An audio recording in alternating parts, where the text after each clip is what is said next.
अस्सलाम वालेकुम, कैसी है हमारी यूट्यूब फैमिली और कहाँ गायब हो गए हैं सब भाई। कोई व्यूज़ वगैरह नहीं हैं, कोई कमेंट, कोई लाइक नहीं आ रहे हैं। तो प्लीज़ आप लोगों से रिक्वेस्ट है, मेरी मेहनत को ऐसे ज़ाया जाने मत दीजिए और मुझे से ज़्यादा दिल खोल के सपोर्ट कीजिए। तो इस तरह तो मैं बहुत ज़्यादा डिसहार्ड हो रही हूँ अपनी वीडियोस देखकर, उनके व्यूज़ देखकर।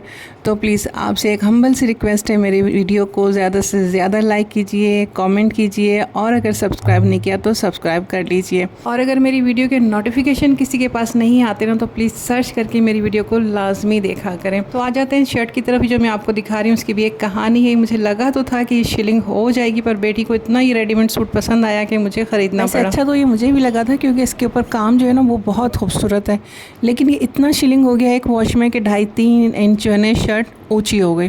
तो अभी ये शर्ट जो है वॉश होने के लिए मशीन में जा रही थी, तो सोचा मैंने कि पहले मैं आप लोगों को बता दूं, हो सकता है किसी और के भी काम ये टिप आ जाए। तो ये लेस मैंने ली है, बिल्कुल मैंने इसके साथ मैच करके लिए, बिल्कुल इसकी एम्ब्रॉयडरी के साथ, इसके कलर के साथ सेम एकदम के ये।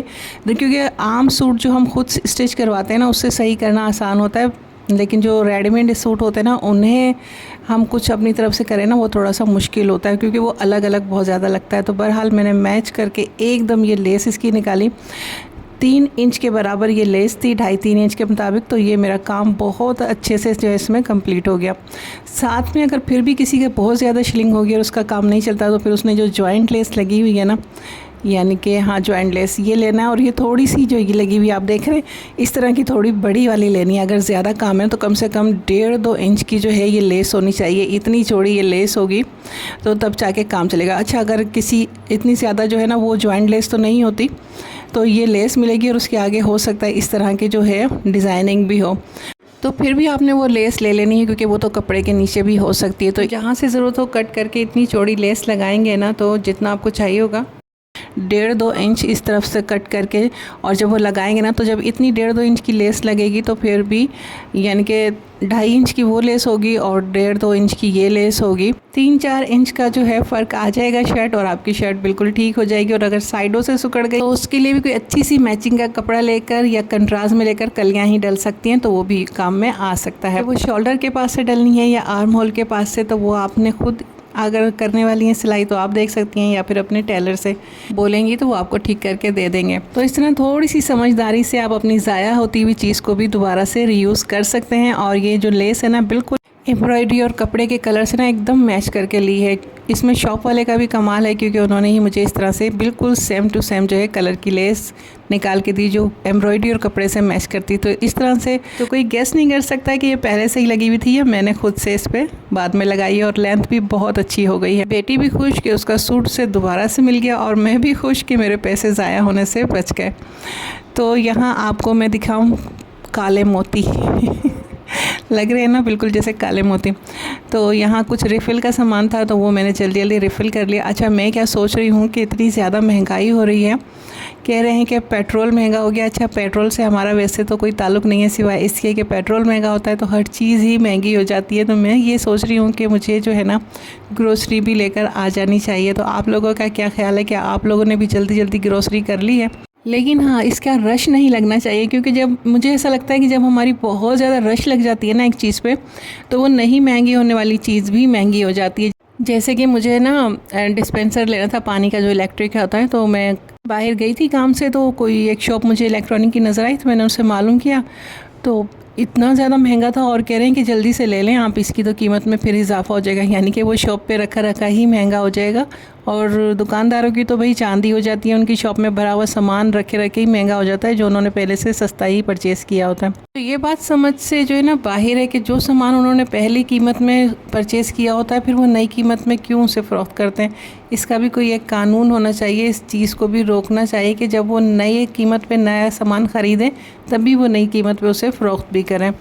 तो पता नहीं क्या रूल्स हैं क्या नहीं है, लेकिन आवाम को जो है ना इसका खमियाजा बहुत ज़्यादा भुगतना पड़ता है।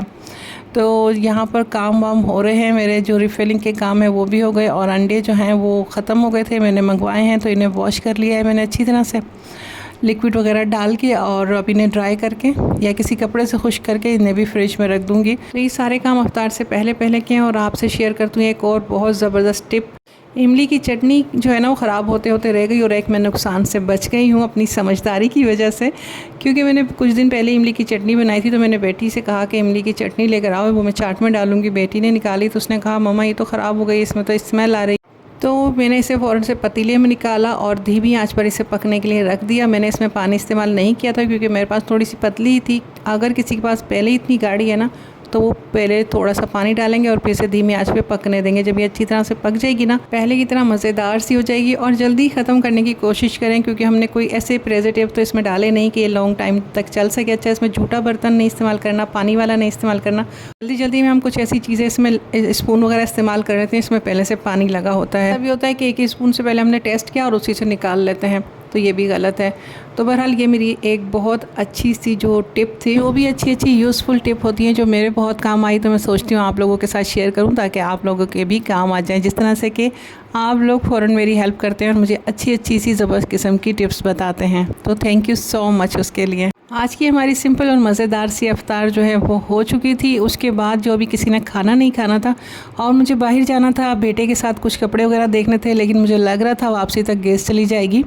तो उसके लिए मैंने ये जो बन कबाब जो होता है ना वो बनाने थे। तो मैंने बन पहले सेक दिए, अंडे बना लिए और कबाब भी फ्राई करके रख लिए थे कि वापस आने के बाद सिर्फ असेंबलिंग रह जाएगी। अगर गैस चली भी गई तब भी जो है इसे हम असेंबल करके जो है खा सकते हैं, जिस किसी को भी भूख लगेगी तो बस ये सारे तैयार करने के बाद मैं तैयार हुई और बेटे के साथ बाहर चले गए। बाहर इतनी ज़्यादा रश हो रही है, इतनी कोई माशाल्लाह लोग शॉपिंग कर रहे हैं कि बहुत ज़्यादा रश है।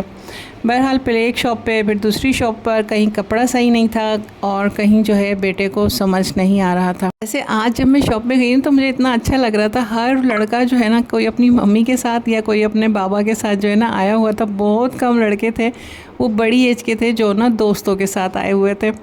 तो अम्मी के साथ, कोई अपने बाबा के साथ, बच्चों को देखकर मैं इतने मासूम लगते हैं ना, वो टीन एज के लड़के होते हैं तो बहुत प्यारे लगते हैं।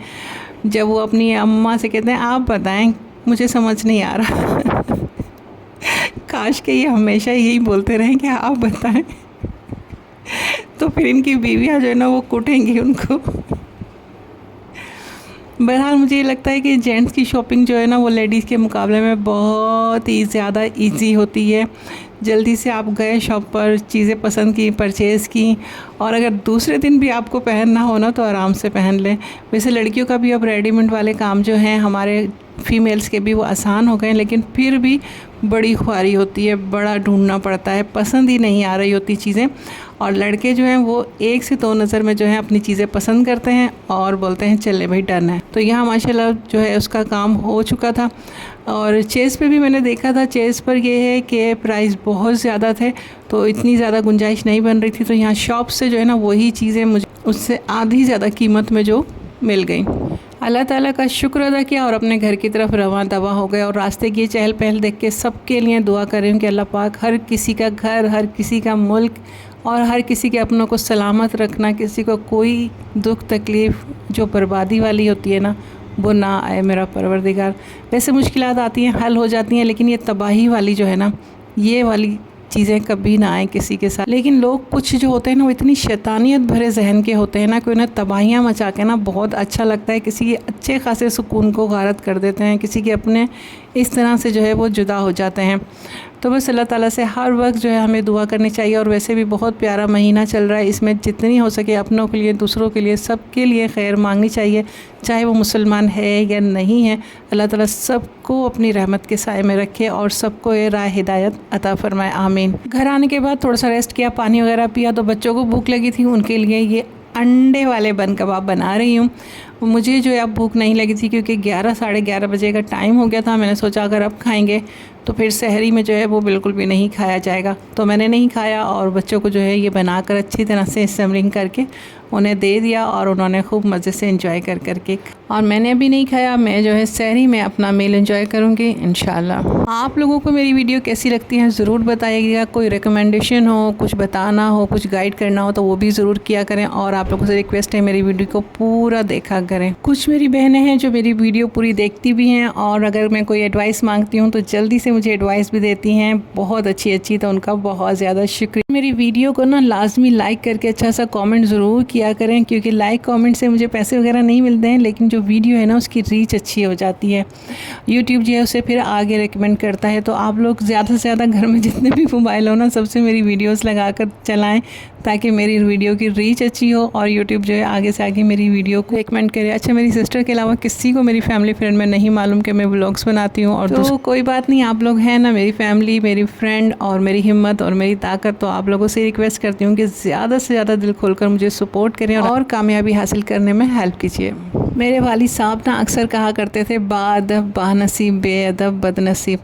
तो तब तो ये बात मुझे समझ नहीं आती थी, मुझे लगता था किसी बादशाह के दरबार का नारा है जो ये वालिद दोहराते रहते हैं। लेकिन अब समझ में आ गई कि उनकी ये बात में कितनी इंसान की ज़िंदगी की जो कामयाबियां हैं ना उसकी कुंजी थी। ये इस बात को समझ गया और जिसने इस बात को थाम लिया उसके लिए आसानियां ही आसानियां हैं, क्योंकि बाअदब जो होते हैं वाकई वो बानसीब होते हैं। अल्लाह ताला मेरे वालिदैन और जिस किसी के भी वालिदैन इस दुनिया में नहीं हैं, अल्लाह ताला उन सब की मग़फ़िरत फरमाए और उन सब के दर्जात बुलंद फरमाए। और जिनके वालिदैन हयात हैं, अल्लाह ताला उनको सेहत वाली खुशियों से भरी हुई लंबी ज़िंदगी अता फरमाए। इसी के साथ दीजिए इजाज़त। अल्लाह हाफ़िज़। अल्लाह निगहबान।